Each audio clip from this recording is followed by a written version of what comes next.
Welcome to Time to Teach with Tammy, the podcast that gives tips, advice, and suggestions to teachers by a real teacher. So sit back and enjoy. And oh yeah, don't forget to subscribe.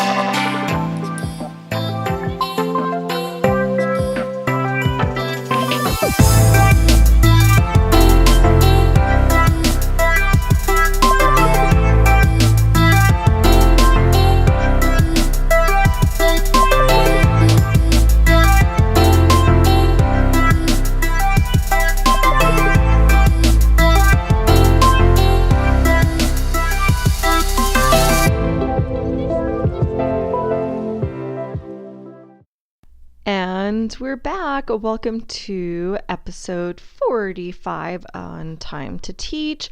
Today's episode is entitled Why You Should Be Reading. And I think that is very self-explanatory. Today we're just going to dive in into the reasons why we all should be reading. And so I actually anticipate that today's episode probably won't be too long. I could be wrong, but I just kind of want to go into a little bit. So I don't know, maybe calling it a deep dive isn't the best choice of words, but I do want to examine why we teachers should be reading on our own. I don't mean like reading in the classroom or doing read aloud and things like that. That also goes without saying. That should definitely be happening, but why also in our personal lives we should be doing that. So we will get into that topic in a bit. Let's go ahead and open up with our wins and fails segment. So my win for this week is I am finally finished with paper towns, you guys. I am so excited about this. It is just amazing to be finished with this. I can't actually remember if I shared this because I'm kind of batching episodes right now, so I can't remember the last one I recorded if I shared it with you, but I'm still excited about it. So if I shared it, I apologize. I'm sharing it again, but we ended up finishing the paper town. So if you have listened before, this has been part of our math missions game, and it was our last mission, and I really just wanted to complete this mission so that we can, call our winners, and we did. So that was really, really good. So it's been taking a while because I work closely with the groups when they're working on their paper towns, just because there's a lot of materials, and these are 6-year-olds. So if you leave them alone with glue and other fun like materials, things could get crazy very quickly. So you closely supervise those things, as I did. And so because of that, it meant working with one group at a time, doing this during our regular math workshop, but also, I'm teaching other things in between. So some days I couldn't work with a group doing paper town because maybe we had another exploratory project going on or exploratory activity or something happening where we really need that time. So it just made it be that it seemed like the paper towns project was a little bit slow going. But anyway, it's finally finished, and it was great because we were able to get a total point count on all the teams. We got our winners. I told them how they placed first through fifth. There were 5 teams. I handed awards to the first place winners, second place winners, and explained that, of course, they all did a lovely job, and congratulated them, but also explained, not everyone can be in first place all the time. Not everyone can be in second place. And, if you are not in a team that wasn't in first or second place, it doesn't mean that you didn't do a good job. I made sure to congratulate all their hard work and effort, but, maybe everyone, even a first place winner and second place winner, can think, what can I do differently next time? I think it's really hard, and it definitely, as a teacher, it makes me feel very sad when I have to see little sad faces, because that is what happens at this age. If, someone does not quote unquote win in first or second place, their feelings can get hurt, and I hate to see that. But I don't know, I also feel like I'm stuck in a very difficult place because I feel like it's very important that they learn that you win some and you lose some. But in the words of Friday, you fight to live another day. Yeah, so I just feel like it's a valuable lesson. I don't know. I feel so stuck because I hate seeing their little sad faces. I don't know. I don't know what to do with it. That's why I made sure to congratulate them. But I don't know. It's a valuable lesson. And I know many of my kiddos are in sports and dance teams, and they do competitions. And it's just like any of those things. You know, you're going to place at a certain level, and you know, and you're going to win some games, you're going to lose some games. So I don't know, I don't think it's any different than that. And I know it's very, very difficult at that age, but I don't know, like I said, I do think it's a valuable lesson. I don't know what else to say about that. I guess, as you can see, I'm trying to make my own self feel better. But I do think it's a valuable lesson. Anywho, fail for the week. I don't know, you guys, this last week, actually the last 2 weeks, I've just been feeling so tired. And I don't know if it's because spring is coming, and spring is our hottest month, and it's already, you know, very warm during the days, maybe up to 85-ish. I don't know. And I just feel like the heat in Mexico, I don't know, it's an intense heat. It kind of sucks your life energy right out of you. So even though I have this crazy early bedtime of 8:30, I still am finding myself just, I don't know, just kind of tired and dragging, and I hate that. That is specifically why I work really hard at getting enough sleep, making sure that I'm eating as healthy as I can.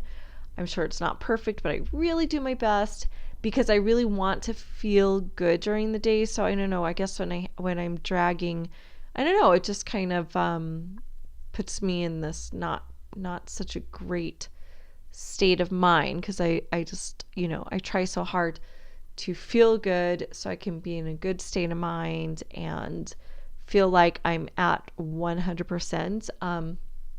Although I'm also the first one to tell you that we can't be at 100% all the time. So I know all these things, but gee, I don't know, 2 weeks of just kind of feeling tired. I am now feeling a little bit tired of feeling tired. Not an intense tiredness, not like fatigued, not exhausted, just like not, you know, like my battery's low a little bit. You know, maybe I'm only at like maybe 75% or 80%, where I'd like to be, you know, closer to 100 as much as possible. So I don't know what to do about that. I do know this does happen to me every spring. And technically it's not even spring yet, although it's coming, but this does happen around this time of year. So I don't know. I guess I just have to kind of go through it and survive. And yeah, what can I say? It is what it is.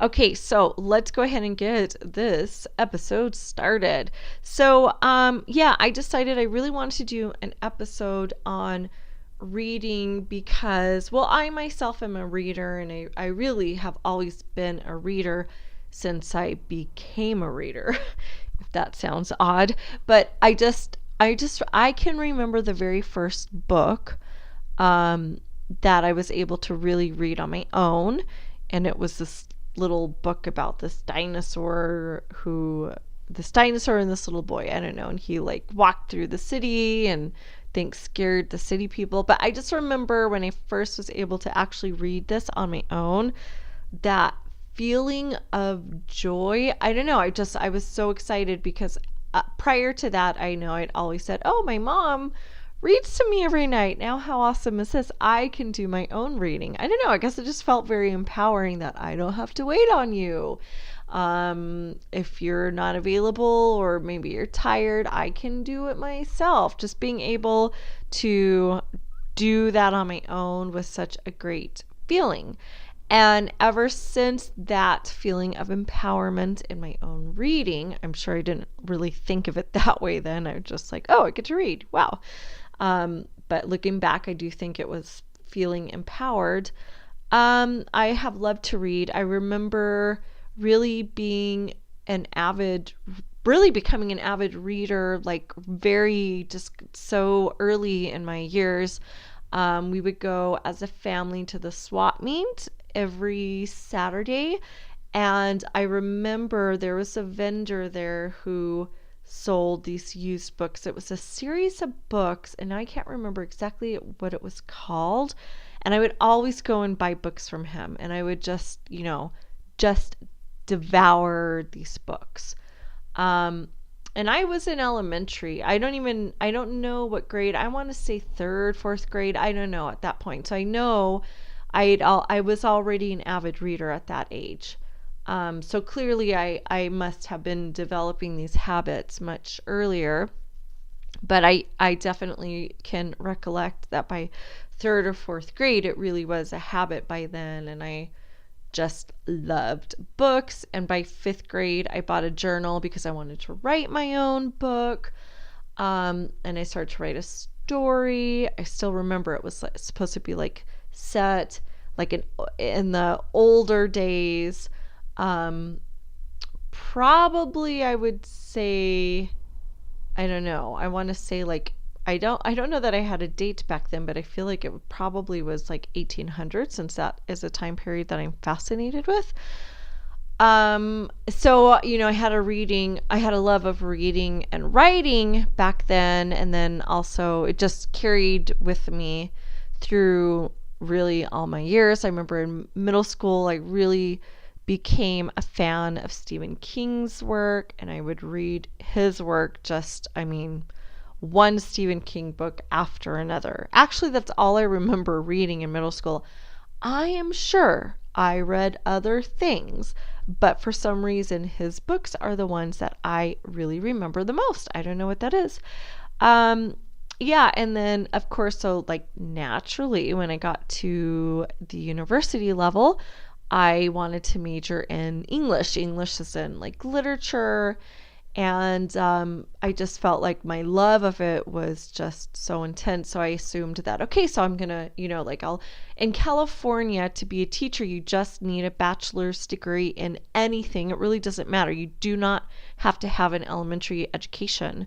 It's a bachelor's degree in anything, and then you go on to get your credential. So I know it's different than in other places. There are some places where you would just major in elementary education. That's not the case in California. So yeah, I just kind of thought, oh, I'm going to probably be working or teaching somewhere at the 7th to 12th grade level, and I'll be an English teacher because it just made a whole lot of sense.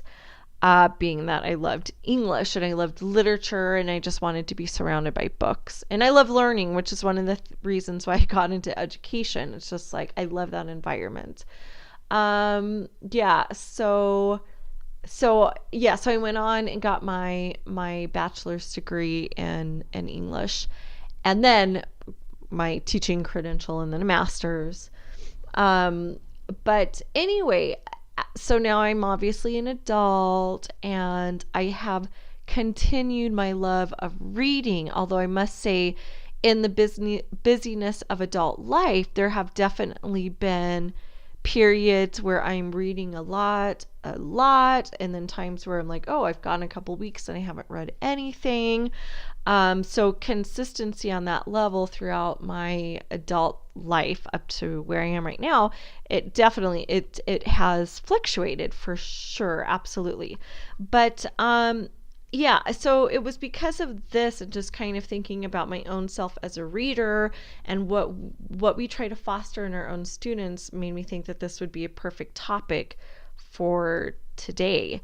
And that's really what I want to talk about is, like, what are we doing as readers? Are we being readers? I know many of us are. I have friends, I have teacher colleagues who belong in book clubs. I think I've mentioned myself, I am in a book club, although this is not a book club with the teachers at my school. I just find it very difficult to maintain an 8:30 bedtime and even make an exception once a month. I'm just one of those people. I just like, if I have that one day where I'm going to be gone at book club and I can't get to bed on time, it just makes me feel like my life is maybe not as in control as I'd like it.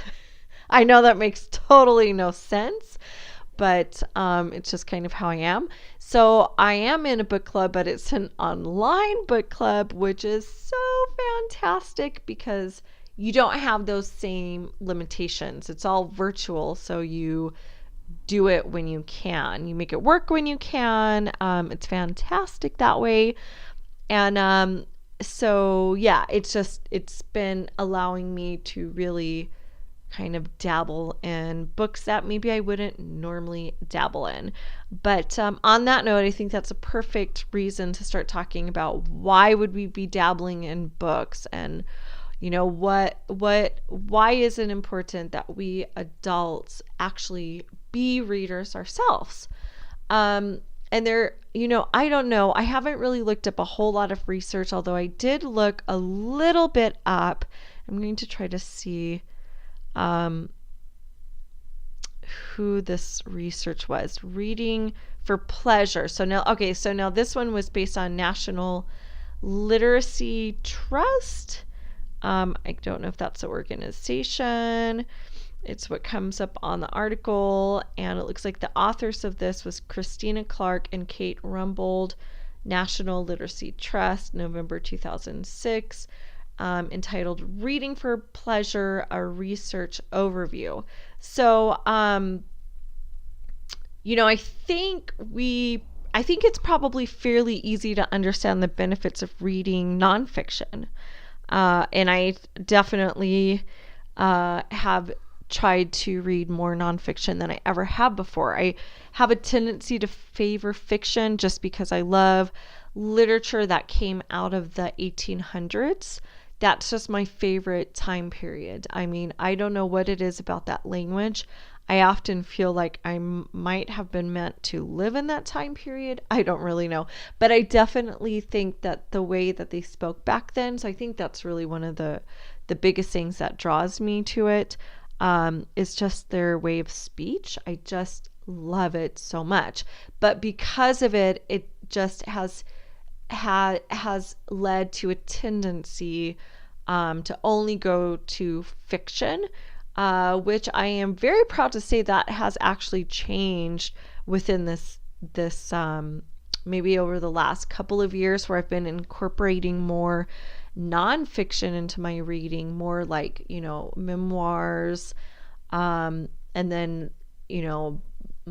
I recently read a biography on Winston Churchill. So he's a character who really intrigues me. So, yeah. And then I've also been reading a lot of books just on teaching. So learning about gamification in the classroom, just learning about the different things like that, learning about professional development, different ways to conduct that as opposed to, like the traditional way we've been doing it. So yeah, so I think it's fairly easy to understand why we would want to read nonfiction. I mean, you're really obviously you're going to learn a lot more things about the world, the way the world works and whatnot when you're reading nonfiction. And I would say that I think it's really healthy to read a variety of nonfiction. Because, first of all, I think everyone, change that to everyone. Everyone should be reading nonfiction in the way that it might pertain to their professional life. So obviously, as educators, we would be interested in reading nonfiction that really pertains to the profession of education. So, that's going to help us grow. Someone who maybe is an accountant might be reading about, I don't know, is there nonfiction in the accounting world? I'll have to ask my sister if you remember, she's an accountant. I'm sure there is. But just, you want to keep yourself abreast on current topics and issues within your field, whatever your field is. I just think that's huge. So reading nonfiction in your professional field. But aside from that, reading a variety of nonfiction. So maybe it's something that it doesn't necessarily advance me in my professional life, but it makes me aware of other things in the world. I've recently, you guys will probably know that I'm an avid podcast listener. If you're listening to this, you probably are as well. That's one of the things that I like about podcasts. You can really consume a lot of information much more quickly than you would reading. So I think podcast has its place too. I don't think it should completely replace reading, but I think it does a lot of the same things. Just like if you're listening to an audiobook, in terms of how you're engaging with that information or that text or that story, you're using your mind in the same way. You're still having to comprehend and synthesize, maybe even analyze and do all of those things, compare and contrast things to maybe what you previously heard, or just make questions about it, all those things that we do. So I think podcasts, I really do feel like they serve very much in the same way that reading does. But I've recently have started to listen to a whole lot of podcasts pertaining to science. It's just something that I'm very interested in. I didn't used to always listen to science podcasts, even though, nothing against science. I've always been interested, but I think lately more and more intrigued, as I ponder more and more the possibility of humanity really coming to an abrupt end, and being more interested in okay, how do we keep humanity going? Those questions really concern me. So they've gotten me into really listening to more science-based podcasts, because I want to see, is there anybody else out there who's worried about humanity? So I think that's very self-explanatory, and I think we really very easily understand why. But it's still, we need to find the time to do that. And I'll talk a little bit in a bit about that. So nonfiction, we kind of get the relevance and the importance, but I don't know if we all really get the importance of reading even a fictional piece. That's where I would argue. And it's so interesting when as I stated earlier, I love literature that was written in the 1800s.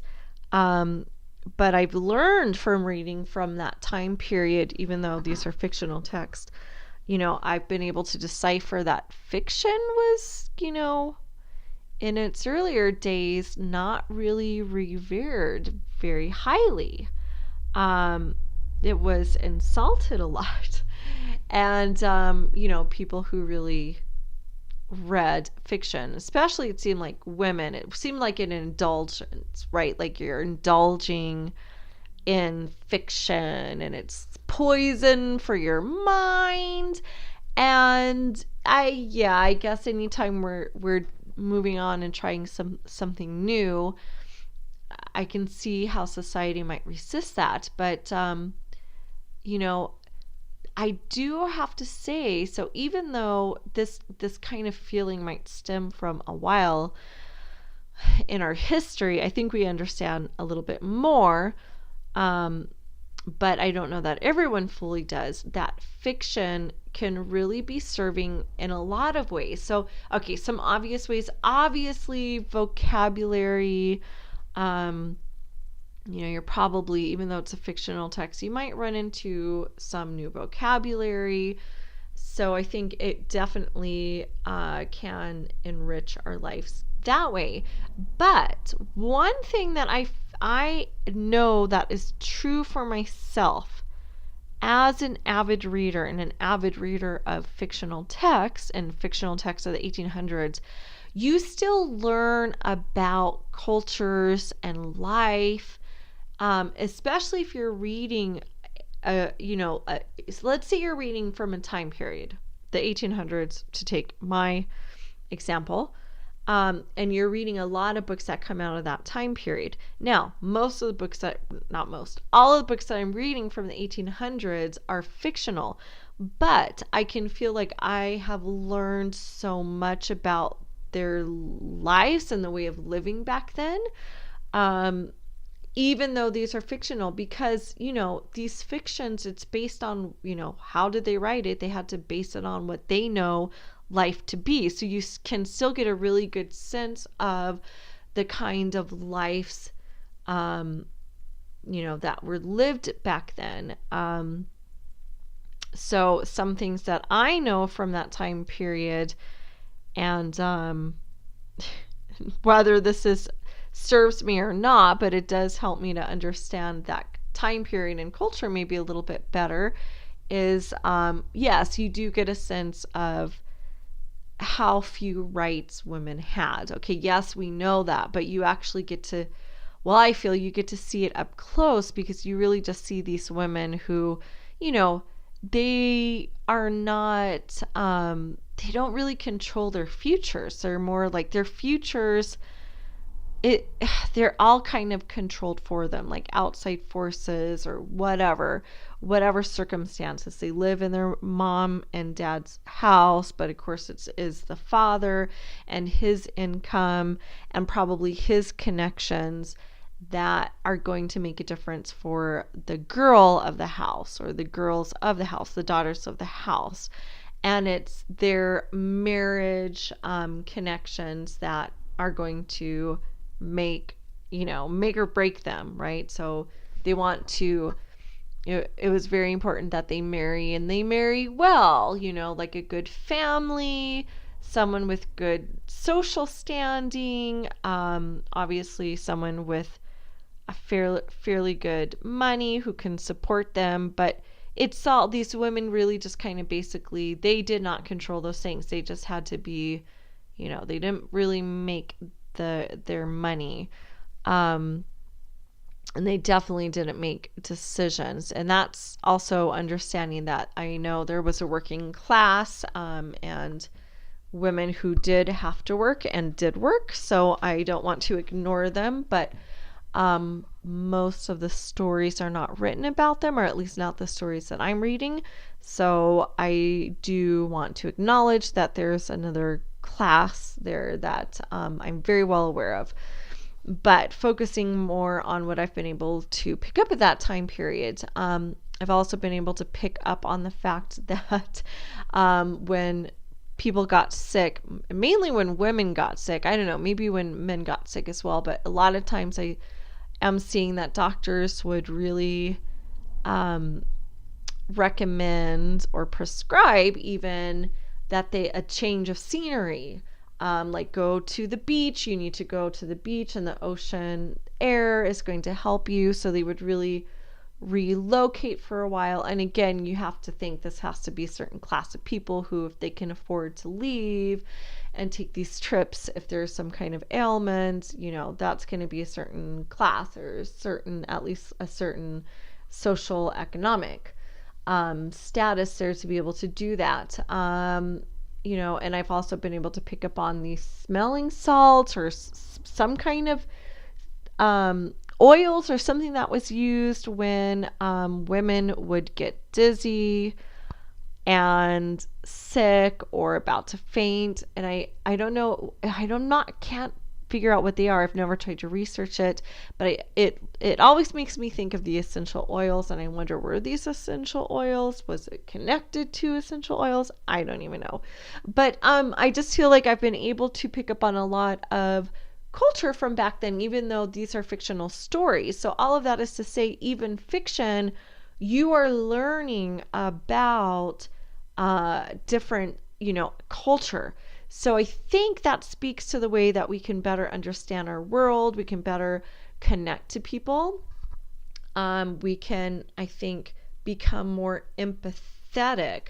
So let's say I'm not even reading about a time period different from my own. I'm just reading about, whatever. I just finished reading for my book club, The Hate You Give.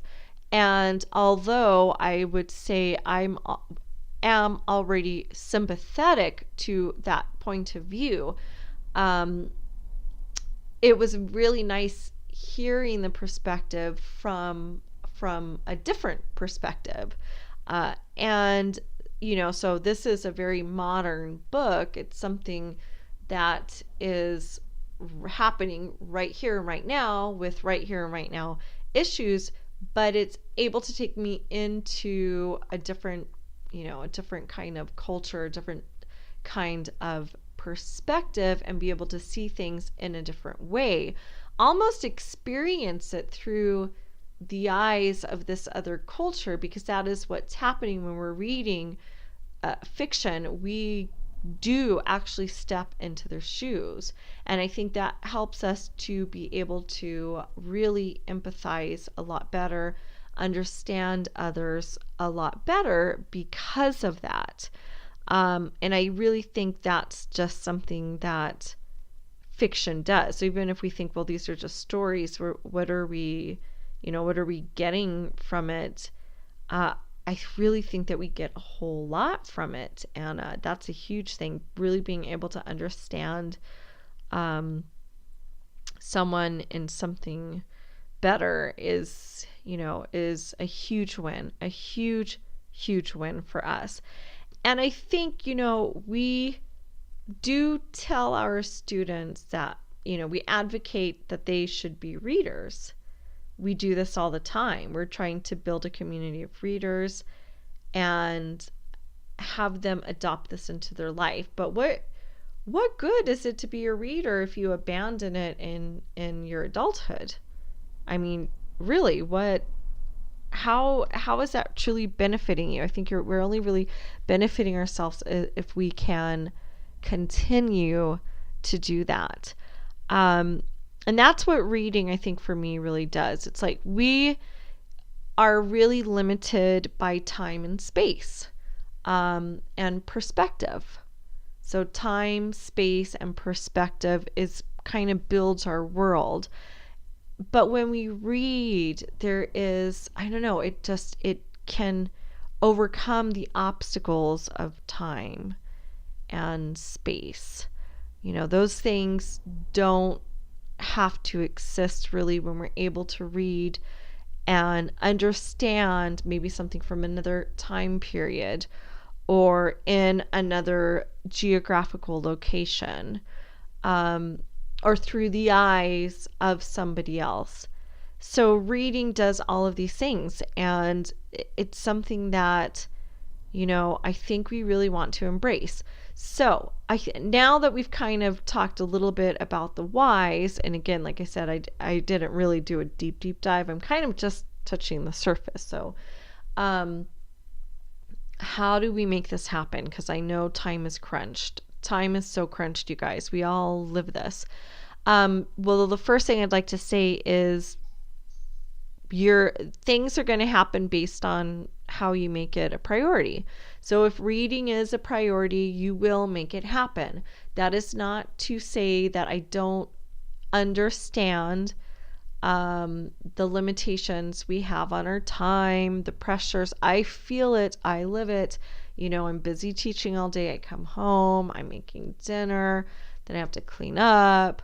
I have a very few hours in the afternoon. I'm working on my podcast. I like to hit some Twitter chats during the week. Right now I'm doing the Google fundamental course. All of these things take time. I have a family. So you add reading to the mix. It is difficult to get everything done. It truly is.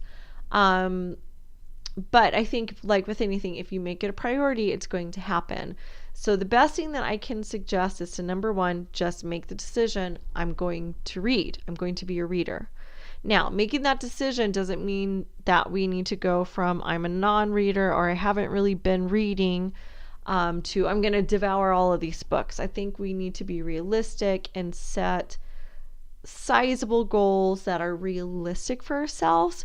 So that could be I'm going to dedicate 10 minutes a day to reading. And I think we're kidding ourselves if we say we can't find 10 minutes in the day to dedicate to reading. I mean, I think we can find at least 10 minutes. Now, aside from that, though, can we add more? I don't know. Start with 10 minutes and have a time frame in your day that works for you. For me, it's when all my other chores are done, I'm in bed, and I'm going to devote my last half hour. And a lot of times the half hour grows into 45 minutes to an hour because I can get so involved in my book. And then, so know the time frame, have it timed, know when you're going to do your reading, and then start with that. And then so maybe now I've been working on 10 minutes for a week or 2 weeks, and hey, I really got this down. I didn't find it difficult to work into my day. So maybe I'm going to add another 5 or 10 minutes. Now all of a sudden I'm reading 20 minutes a day. And then, there have been some days where, I do a lot of, I get a lot more reading done on the weekends, because there's maybe been a couple of days during the week where, I just had so much going on and I was exhausted or whatever. I went to bed even earlier than my 8:30 bedtime, or I was engaged in my Twitter chat and I just couldn't even keep my eyes open afterwards. Whatever. There have been times that happens, but I usually do a lot more intense reading on the weekend, so I know that I'm going to have that time also. But making sure that almost every single night I am reading, unless something else happens to get in the way.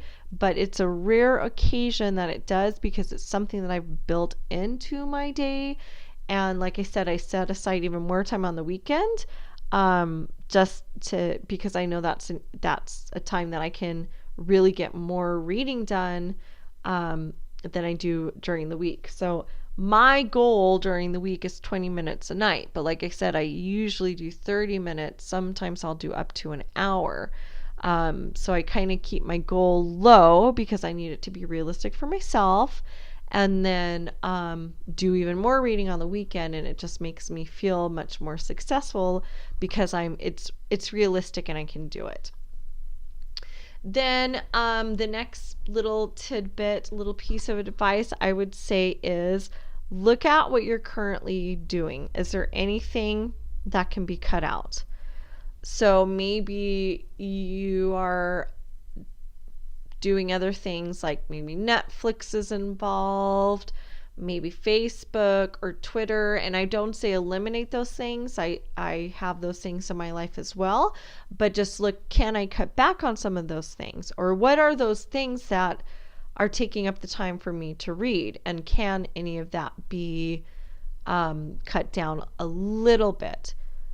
And on this very similar note, watch very closely what is taking your time. What is taking your time?